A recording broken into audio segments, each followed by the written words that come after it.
daw yung sinasabi nilang Laguna ng Isla de Oro. Pwedeng mag-kayaking, pwedeng mag-fishing.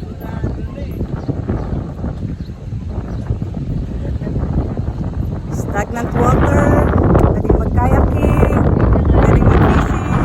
So windy, ang ganda. Opo, hi! Okay. Eto na, nilalakad na namin tong bridge.